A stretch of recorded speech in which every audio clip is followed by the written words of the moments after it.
বাণিজ্যিক আদালত প্রতিষ্ঠার কথা বলেছেন।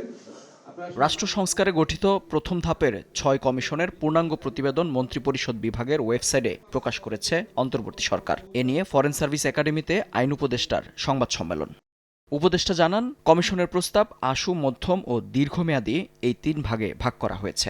জনপ্রশাসন মন্ত্রণালয় সংস্কার, নাগরিক সেবায় গণশুনানি, ২টি নতুন বিভাগ, কালো টাকা সাদা করার নিয়ম বাতিল সহ নির্বাহী আদেশে আশু বাস্তবায়নযোগ্য প্রস্তাবগুলো সরকারই বাস্তবায়ন করতে পারে বলে জানান উপদেষ্টা। আশু করণীয়ের মধ্যে আমাদের জনপ্রশাসন সংস্কার কমিশন যে আছে, ওনারা প্রস্তাব করেছেন একটা স্থায়ী জনপ্রশাসন সংস্কার কমিশন গঠন করতে হবে। আমাদের সরকারি কর্মকর্তা কর্মচারীদের ব্যাপারে বিভিন্ন অভিযোগ আছে, রাজনৈতিক সংশ্লিষ্টতা নিয়ে, পেশাদারিত্ব নিয়ে।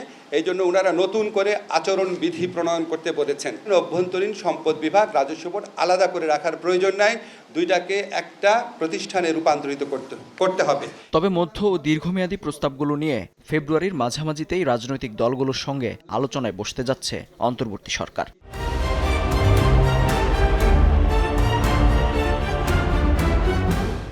আশু করণীয়র যে লিস্ট আছে, সেগুলির কিছু কিছু ব্যাপারে রাজনৈতিক দলের সাথে আলোচনার প্রয়োজন হতে পারে।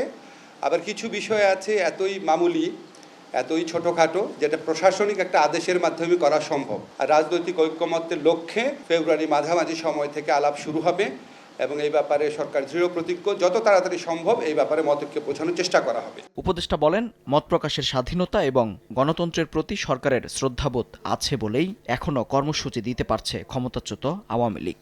সরকারের সহনশীলতা, অবাধ মত প্রকাশের পরিবেশ এবং গণতান্ত্রিক চর্চার ক্ষেত্রে সরকারের অসীম শ্রদ্ধাবোধের কারণে এগুলি হচ্ছে। বিএনপির তৈরি করা জুলাই ঘোষণাপত্র নিয়ে শিগগিরই ছাত্রদের সঙ্গে আলোচনা হবে বলেও জানান ডক্টর আসিফ নজরুল। আমাদের যারা ছাত্র নেতৃবৃন্দ আছে ওনাদের সাথে বসবেন। মেহেদী হাসান, সময় সংবাদ, ঢাকা।